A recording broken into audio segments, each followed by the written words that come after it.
Hello and welcome to TNP's Nonprofit Impact Exchange, a series where we explore how community organizations are coming together to collaborate, innovate, and create a greater impact.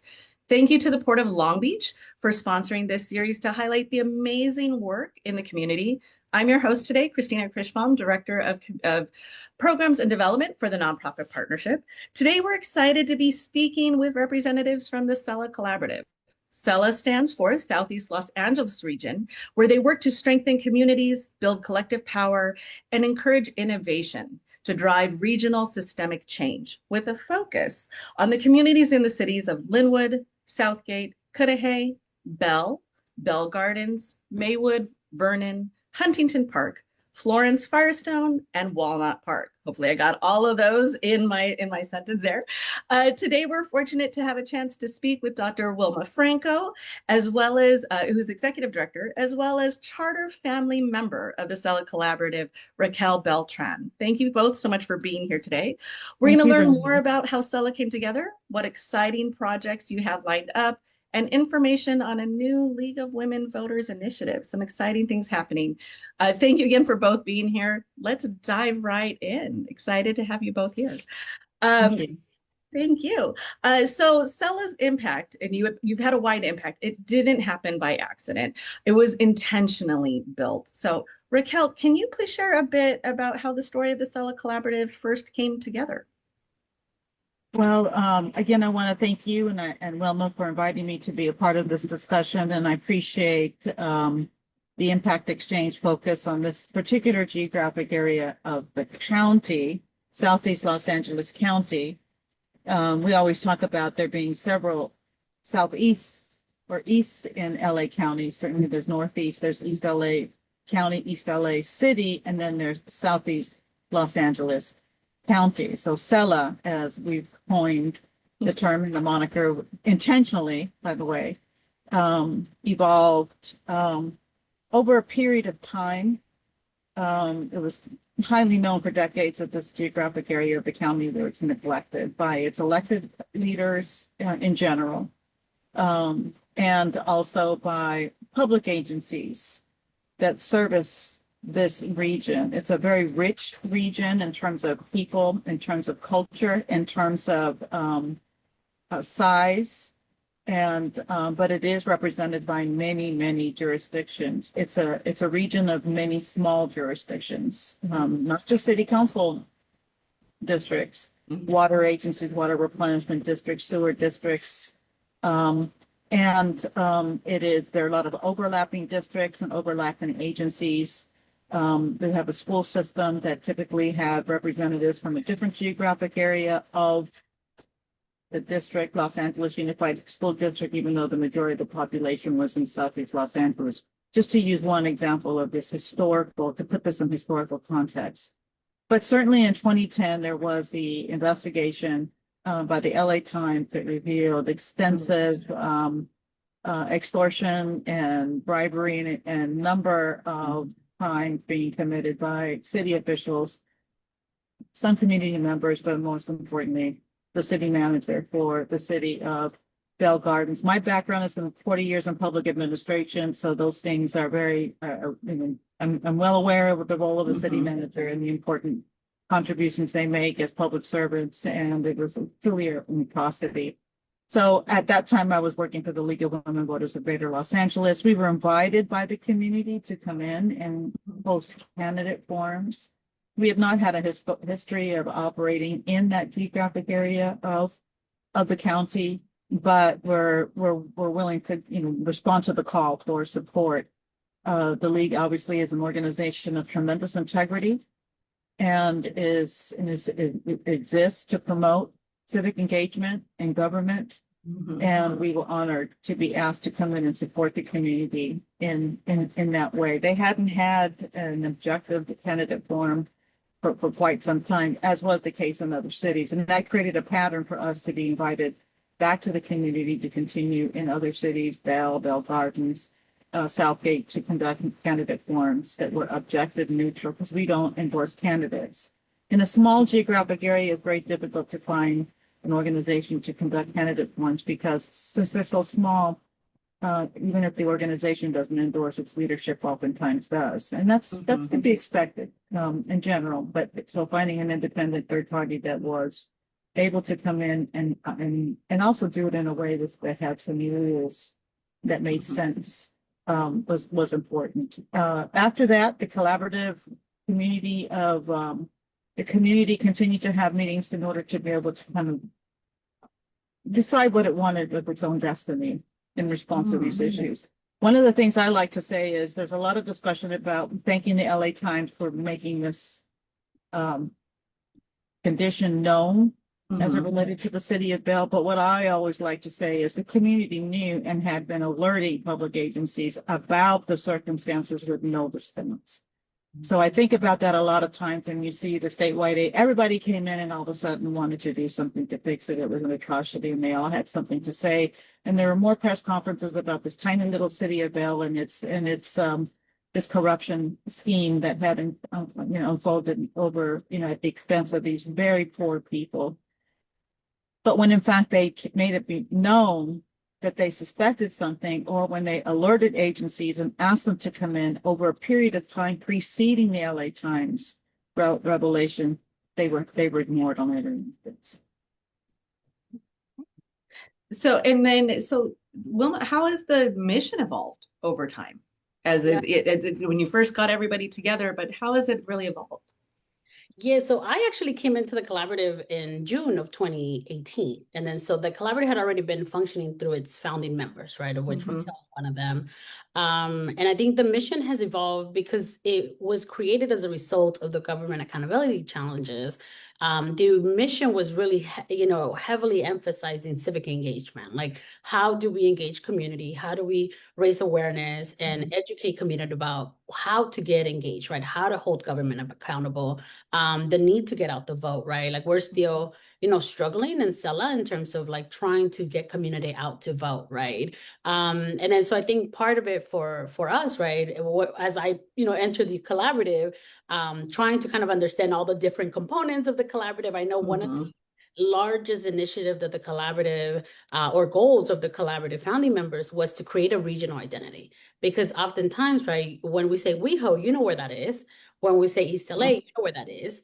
But nobody knew where SELA was, myself included. I always tell some of our colleagues, like, I used to work with the I Have a Dream Foundation prior to this role, and one of our students moved from Watts to Cudahy, which is literally, by the 710, right? And so we never did the home visit because we thought that was like somewhere up north by Bakersfield. Mhm. Realized, oh my goodness, when I came into the collaborative, I was like, oh, poor Aaron, like we never visited him and he was literally down the street. And then so I think for us, right, trying to make sure that people understand where is the Southeast, I think was one of the initial goals of the collaborative.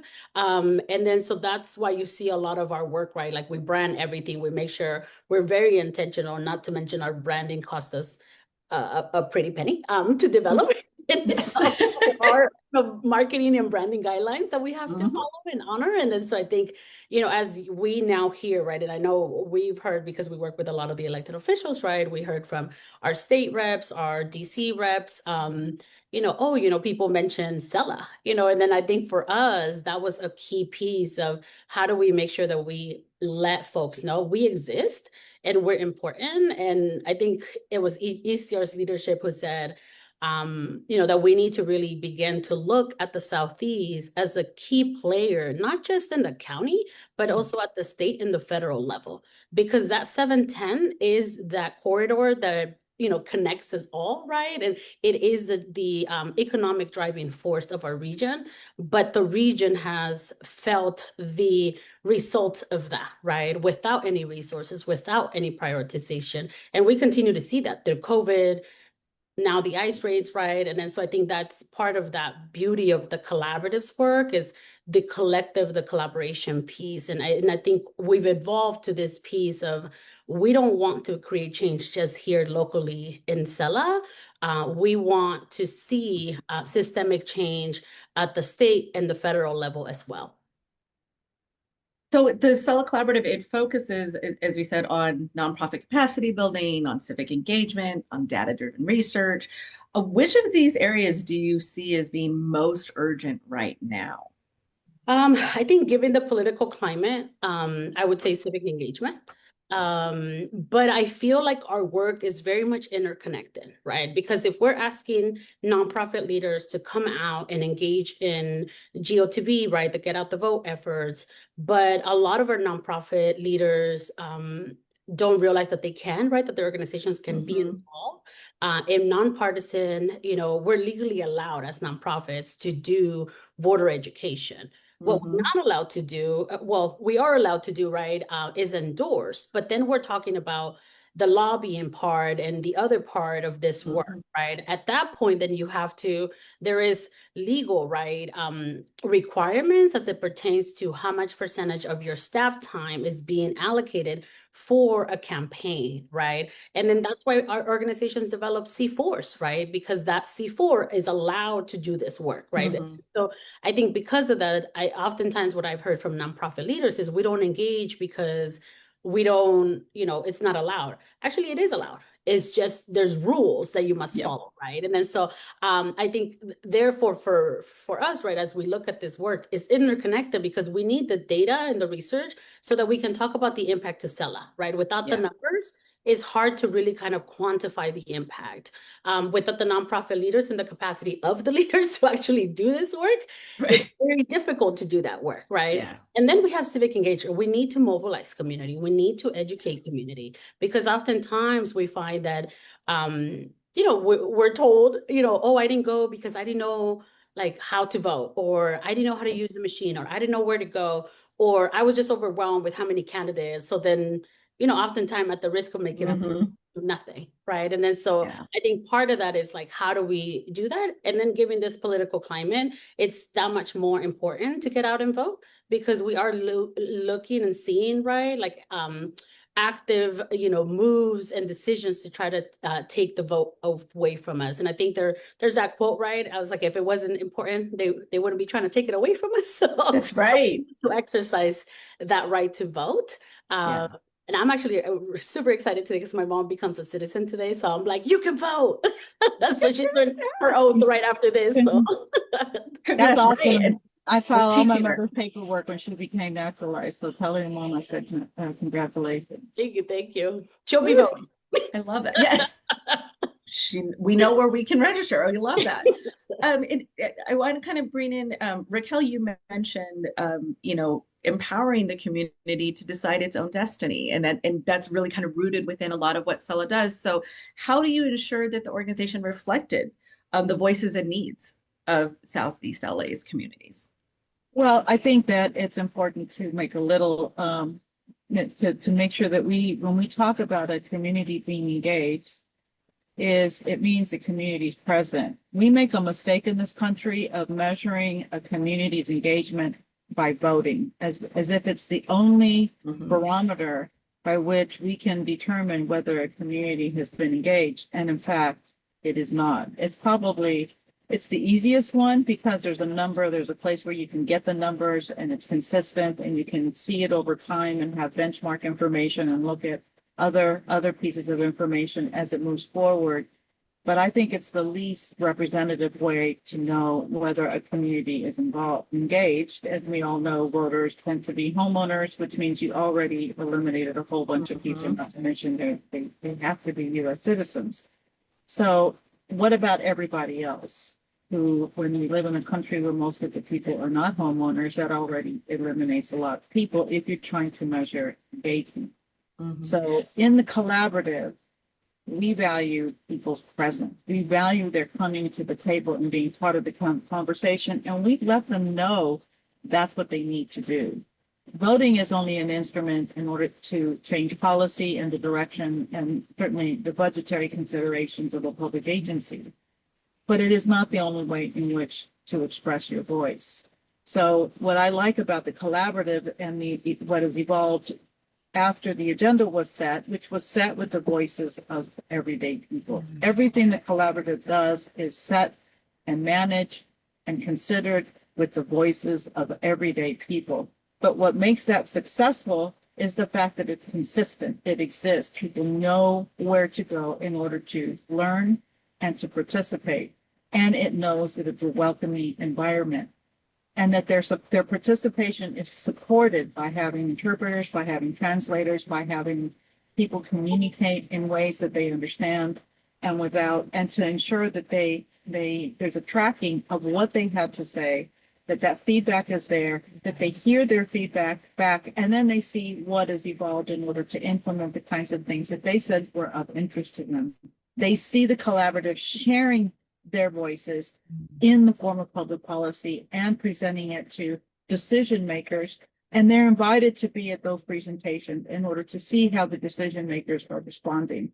I say often, over and over and over again, I'm very thankful to the funders that started this process, specifically the California Community Foundation, the Palmer Group, and the Weingart Foundation. Very thankful to Hilda Solis, who scheduled the first tour of Southeast Los Angeles with the funders under the leadership of people like the YMCA, Victor Dominguez, who was a tremendous leader with respect to all of that. And these people are seasoned nonprofit leaders who understood that it was did not have the kind of representation in terms of nonprofit existence as compared to other geographic areas. So data was important and continues to be important in order to be able to measure the community's interest and engagement, but also the public agency's responsiveness to what these agencies would like to see.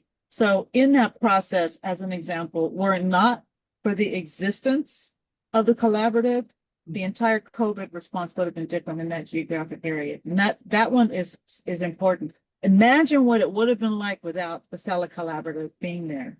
More people would have died, literally, were it not for the existence of the collaborative. If it were not for the collaborative, fewer people would have participated in the U.S. Census count, which was already in jeopardy and continues to be in jeopardy, in order to be counted so that you can have the representation in Congress that you want to have, because the numbers matter. That doesn't mean you have to be a U.S. citizen to do that. It's not connected to voting. It's connected to being engaged in all the different levels that government uses in order to be able to track what its population wants and needs, or to exclude them. So developing that understanding and having people understand how that works for them or against them, and to prevent those things from being harmful to them, and having them understand that they actually can do something about it and specify the path that they need to take in order to make sure that as a region, SELA has a presence and has to be reckoned with, is significant change in history. And that means it's a change in the future. Yeah. And kind of building upon that, Wilma, in your view, what makes Southeast LA such a unique place for nonprofit collaboration and civic engagement, especially given how diverse the communities are? What makes it unique in that space? I think the leadership. I think, one of the things that when I first, was, during the collaborative, the first thing that, in the strategic plan and when conversations with philanthropy and the members and, representatives like Hilda Solis and Anthony Rendon, one of the things that we were continuously hearing, right, was we want to support, but there's no one to fund.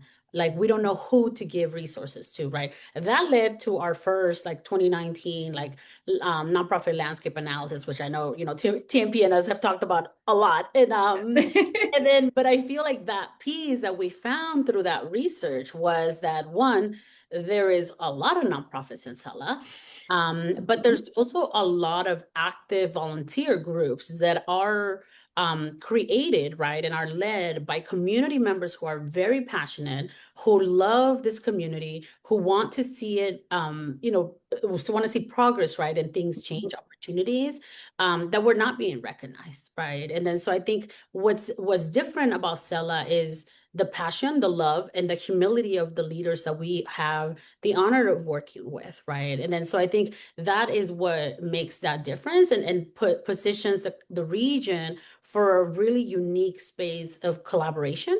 And I know one of the things that Raquel mentioned was people feel welcome in these spaces, right? And then it just kind of like dawned on me, because I remember when we began to open the SELA leaders and began to bring in like the SELA artists and the SELA businesses.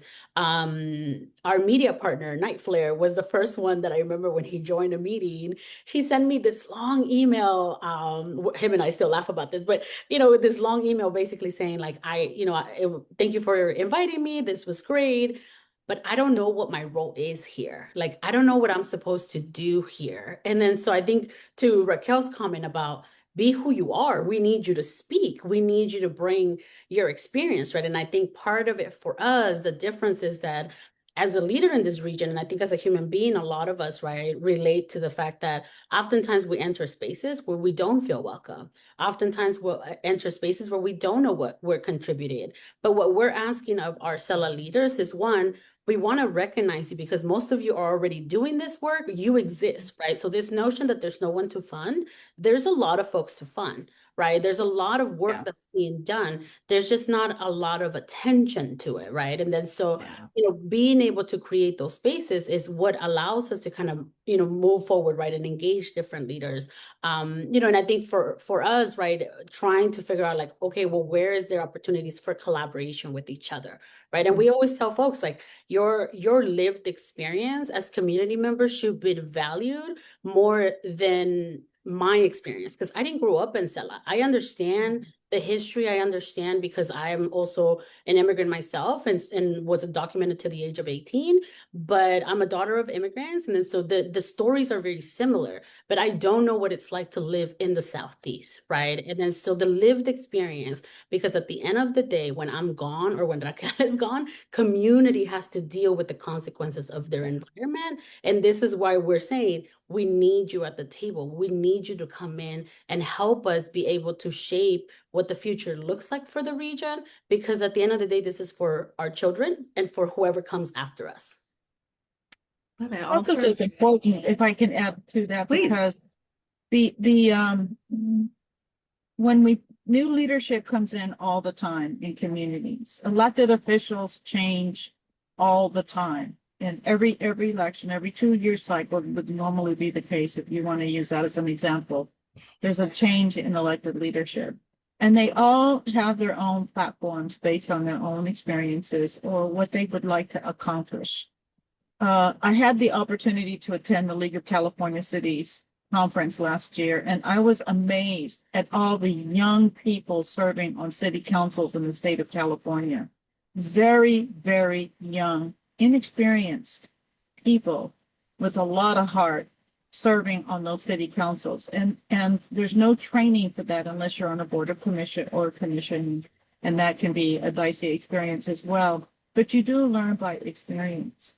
So in the case of an organization like the Collaborative, it's by design, it's created a design, intentional design, to be able to uplift voices and to represent the community and with intentionality. It's by design. And that includes collection of information and feedback, analyzing that feedback, responding to it, and reporting it back. And then starting the cycle all over again because it evolves. As the Collaborative matures, then its obligations back to the people who began that data collection process and contributed is important. That also means that the people who've been with the Collaborative for a while are now mentoring others that are new to the organization, because they can answer the question of, well, the reason why we did that then is because of this. And here's what was successful, here wasn't successful. But it is important to have that cycle. And to have that cycle, you have to exist. You can't go away and come back, effectively, because it doesn't create that consistency. And elected officials and policymakers, when they want to make a decision and do something, they go to who's there present and available in that moment. In that moment. And they only have usually an 8-week period of time within which to make decisions. Not good. So you have to be ready with your entire, and that's something that like you're just saying, that it cannot be done intermittently. It has to be a consistent presence and a consistent refreshing of that presence of community members. And Speaking of working with elected officials in that quick time frame, you have extensive experience working with various elected officials, community partners. Can you share an example where that partnership led to meaningful community impact? What's an example you can share in that space? I think, Raquel mentioned them. I think one of the, I think a lot of how we've been able to build, right, led to the census work, right? Being Mhm. able to lead as the census regional lead for SELA, led up to, building and strengthening our relationships with the elected offices, with city staff, right? Meeting with city managers, a lot of this, because I know you mentioned you have extensive experience. I really don't. When I came into this role, I You didn't do realize now. how much. Yes, now I do. Almost 8 years later, but I have leverage and have been very, very honored to work with colleagues who do, right? Like Raquel Beltran, who I would call and be like, they said this. What do I respond? I don't know what the right thing is. Mhm. And then we also have Dr. Sunshine, right, who was at the Pratt Brown Institute at the time, now leads a foundation, right? But he is the expert, of how, political science. I always tease him because I tell him when I realized that I would be working with him, I have a fan moment because when I did the undergrad, we read his books, and then so Mhm. is this the Dr. Sunshine? So I still tease him about this. But it's because we are in this position where we're learning from each other. And I think the biggest example that I can share is COVID, the vaccine distribution, because it was March 1st, 2020, when we released that report of the SELA agenda, basically saying like, look, COVID Wow. is making things worse. COVID Yeah. is intensifying what we already knew, and SELA still being left out of these conversations, right? And then so, that was March 1st, March 5th, we received the call from Supervisor Hilda Solis asking us to join a call with FEMA and with the city of Southgate. And it was basically like FEMA's arriving Friday. This was, I think, Wednesday. I was getting Yep. my vaccine with Coco in South LA with my mother. And I remember them asking, like, could the collaborative take the lead? And I'm not a healthcare provider. Like that's not anything that I've ever studied, right? Or learned Yeah. or been in that space. And then so I think that was a beautiful example of, because we had the census regional table, we were able to say, yes, we can, but there's only 3 of us. Our staff has always been, I think max would be, a few months ago when we added a 5th person to our team. But that was an extensive, beautiful collaboration between CBOs, community leaders, promotoras, the elected officials. I mean, at that time, I remember saying to the electeds on the call, sure, we can take the call. And Assemblywoman Cristina Garcia was there too. And we basically said, sure, we'll take it, but we're all working because we had been home since COVID began, right? And then so, mind you, my kids had also been away from everything. So that was also very scary to take my kids into the community as a single mom. And that led to, I mean, all of the electeds worked, right? And as a researcher, I always tell Raquel, like my research hat goes on. And one of the things that I wish I could have studied was how under pressure in a crisis, as human beings, we go back to our basics. We go back to where we started, or what our career kind of began, because we had some of the elected officials that are grassroots organizers, right? That's where they began. They hit the streets. They knew where all the street vendors were. So they went straight to them and it helped them, secure their vaccine appointment. We had other elected offices that called out the businesses. We had a beautiful partnership with Northgate. I think there was one day that there was like all of Northgate showed up to get vaccine. And FEMA, all the FEMA workers love being at our site because of the gratitude, and that thing that Yeah. we as Latinos and we see in SELA a lot, which is that humility and that gratitude for the resources and the support, because there was not one day that we held a vaccine site that we missed food or drinks or anything because community was literally bringing food. And then we had my mariachi, and then we had our DJ Sneaky bring. Oh, you made it a thing. I love It it. was a party at the end. Yeah. And so, but I feel like that's a perfect example of what's possible when we're able to look at the ecosystem and understand that we all need each other to be able to make progress. And if you cannot engage all these other sectors in that ecosystem, we're going to continue to struggle. Yeah. Right. So one of the exciting initiatives that captures SELA's influence in the region is the League of Women Voters collaboration. Can you share a bit, Wilma, about how this came to be and what impact do you hope to have? Yes, this is super exciting. And I feel like people don't understand the magnitude of this. So I'm so glad Raquel's here because I think she can speak to this. But one of our local leaders, she's from Cudahy, Cynthia Romo. She works with Ultimate. Amazing GOTV leader, huge heart. She became a board member for the League of Women Voters. And then so in our conversations, we have, since day one, the collaborative has wanted to do candidate forums, right? But again, in order for us to do that, it needs to be bipartisan. And then it needs to be focused on educating community and not taking sides, right? And then so we have always kind of looked to the league as an example of how to do candidate forums, like effective candidate forums. And then so we had been, trying to figure out a way to collaborate with the league. When can we, there's also limitations because of funding, right? And then, fast forward to a few months ago, I get a call from Cynthia Romo and she says, so remember how we always talked about the league and the candidate forums? And I said, yes. And she's like, well, I'm a board member and I've been talking to them about this. And she was able to make a motion at their board meeting. And it was a unanimous yes to add a League of Women Voters SELA unit, Southeast LA unit. And what I essentially said to Cynthia said, look, you can let the league know that we want to partner with you. It doesn't mean that we will influence the way that the league does its candidate forums because we have to respect their model and we have to respect their values and how they do their work.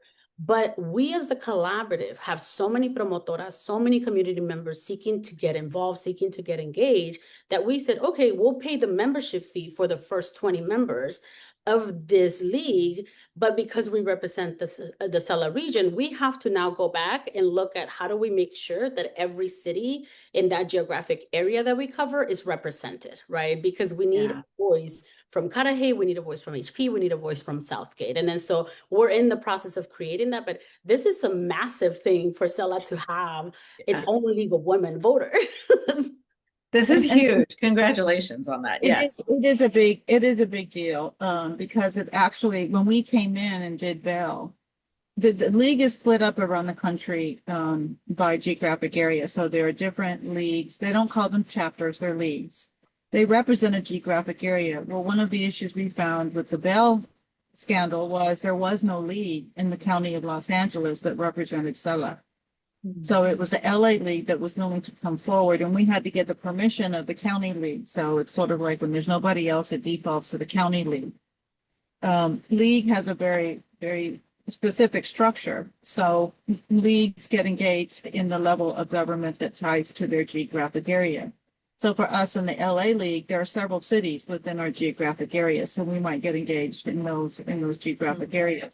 There's a Torrance-Carson League. They oversee the things that are happening in Torrance and Carson. But SELA doesn't have a league that is actually looking at those issues. What that means is that if there's a ballot measure or an item before the voters, let's say in the city of Southgate, there's no independent third party that is actually writing pros and cons and doing the analysis in a trained manner to be able to educate the community about that item that is before them as registered voters, and to bring other members of the community into an education process to be able to understand what that item is. There was a time in the state of California where there were no sample ballots. The sample ballot model that the Secretary of State uses was modeled after the pro and con documents that only primarily the League of Women Voters was drafting on their own. It's councilmen, writers. Women won the right to vote in California in 1911. That was 7 years before the rest of the country. We're not letting that right go. Just in case anybody else is No. listening. This is what we're here to ensure too. No. I don't think there's No. an effort to do such a thing. But it has a rich history with respect to that. So the unit model really evolves from the 1920s and the way the suffrage movement was operated. And it was the case that, you had geographic areas that were called units. So it's wonderful that the community in SELA is saying we really want to have our own league and we want it to be focused on us. We don't want to rely on the women from the Valley or the women from the West Side to come over to SELA in order to be able to educate us about these matters. We want to be able to develop that skill and that talent on our own. And many women attribute the lead to their success winning elected office, understanding the issues, and being able to articulate in an objective manner that which was before the public. And so I'm very excited about this. Thank you so much for sharing. I know that we have a few minutes left, but I do want to mention, is there a way that they can learn more about this new League of Women Voters initiative? Yes. So we're actually hosting next month a cafecito with the league. I think it's important to start there. That was some conversation we had with Cinta Romo about let's make sure people understand like the history of the league, like what they do, who they are, the impact that they have created, not only at the county level, right, but at the state level, right, and beyond, right. And then so I feel like that is our first step, is having a cafecito. It's open to everybody, because I know when I said the League for Women Voters, right, I had mentioned something about women, and then Cinta Romo said everybody's welcome. Yes, like, open to everyone. Yes. Like, thank you for the correction. It is. Yes. It is, right. Mm-hmm. And we'll drop a link to the cafecito invitation below this video. So if you're watching this video on Facebook or on any of our social media, please check the comments. We'll drop a link to register for that cafecito. I believe it's in April 23rd, I believe is that date. Wonderful. We just have time for maybe a few more questions. So I do want to kind of wrap up. Can you share a bit about some of the, and this is from Wilma on that end, some of the challenges you've encountered leading this work, and what motivates you on these tough days? What keeps you motivated? I was kind of dreading this question. But I think the challenges, right? When I first came in, and I always tell people this story, there were leaders that said to me, we give you a year, you're going to fail. I was shocked. Oh, I was very shocked. Tell me how you really feel. Okay. Right. But I feel like I look at the region, and I think the more I listen, the more I try to understand where people are coming from. As someone who, my doctorate is on organizational leadership, I can understand that you have a reaction because you have been promised many, many things before. Right. And then so I look oftentimes at the region as a region, like what we're dealing with, kids who are left alone and are not being given what they need, right? And then so this is a region that has a lot of amazing resources, amazing culture, amazing human beings, hardworking community that wants, to just make progress for their community and for themselves and their children, right? And then so I think oftentimes is the humanity of us all that is challenging, because it's hard, right? Because oftentimes, like Raquel said, our initiative began because of the government accountability issues. And we're seeing some of those today as we speak, right? And then so I think that's hard because, there is a level of cynicism, right? When you see so much negative happen, when you're consistently being told, we're coming in and we're going to do this, and we're promising and promising and promising, and nothing is ever delivered. I can understand why your reaction is that. I don't understand what it was towards me, because but I digress on that one. But I feel like that's the hardest part. It's our humanity, right? That oftentimes gets in the way. It's our inability to say, I'm being triggered this moment, or I'm having a difficult time trying to conceptualize what you're envisioning, right? We can understand that, and we can get beyond that, right? And then so I think for me, that is oftentimes the hard part. and I think I shared this with you, when we were preparing for this was, I think it's also realizing that I'm not perfect, as a leader. I'm a single mom, of two boys, right? I'm doing the best that I can, with what I have and what I know, right? And then so I don't shy away from saying like, hey, I made a mistake. And I also don't shy away, like, the governor's office knows when they called me, I was just like, I've never done this. Tell me what not to do, and I will do exactly that. And then I'm very comfortable with Yeah. myself. Yeah. And it's hard because there's always critics, right? There's always people who said, why didn't you this? Or why did you do that? Or have questions, but instead of asking, create their own narratives that oftentimes reach our ears, right? I welcome the opportunity to sit with anybody to tell you why the geographic area was this selected this way, that I can tell you why we made certain decisions, but let's have a conversation before you publicly begin to have other narratives that have nothing to do with why certain decisions have been made on behalf of the collaborative. So that's on the challenges end. So what continues to motivate you, keep you moving in this space? And you do it so beautifully. You really do. Yes. Yeah. I would say it's the people who come to the meetings and get engaged. They're their incentive. They're the incentive. They're hungry for it, and I think we have a duty to support them. Yeah. They're the incentive.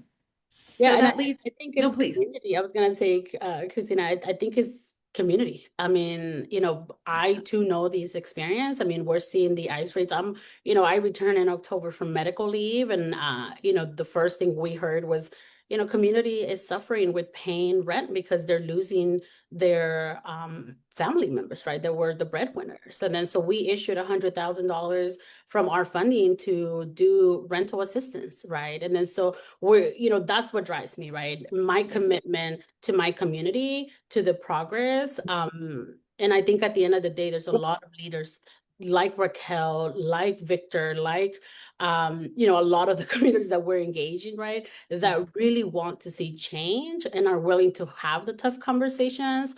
And the promotoras, like those ladies are out there, like, rain or shine. And I feel like they're the ones that sometimes I look at them and I'm like, oh, si ella puede, I gotta come back to work.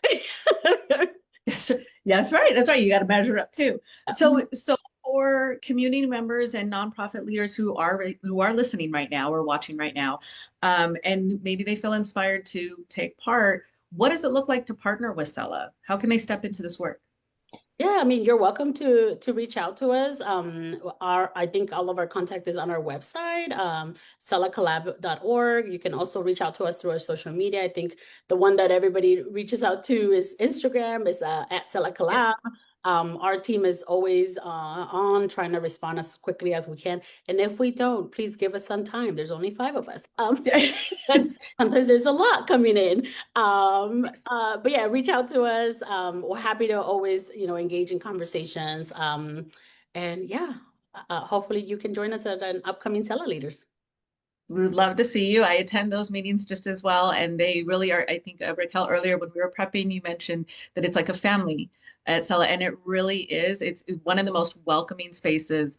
And I shared this with you earlier, but at the most recent meeting, everyone at my table was a new family member joining in, and they weren't quite sure, just as you were saying, like what their role was.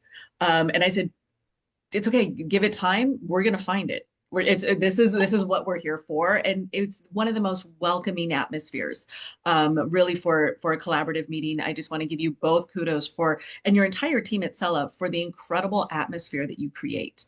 You really do create a space that is welcoming, and everyone has a sense of belonging for what we're doing. So I want to thank you for all of that, for the incredible work that you're doing, and thank you both for joining us today for this interview. This was absolutely incredible. Do you have any closing thoughts for us before we wrap up? I just want to say thank you. Personally, I just want to say thank you to you and all of your team members, and any feedback you've received, we're happy to consider and put into play to the extent possible. Thank you very much. Yeah. Same, Christina, just a big, thank you to you and your team, and to our team at the SELA Collaborative. I know I always tell them we're tiny, but we're mighty. We can do it because we have so many others around us supporting us. So thank you to the SELA leaders for their continuous trust towards us, towards the collaborative. And definitely thank you to the promotoras for, always keeping us honest and in there engaged.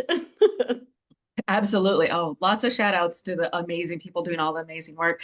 As we wrap up this insightful conversation, it's clear there's amazing work being done in the SELA region. We want to thank you both for joining us for our nonprofit impact exchange interview. We look forward to bringing you more stories of collaboration and innovation in the nonprofit and community sector. Until next time, we'll see you all later. Thank you all so much. Bye.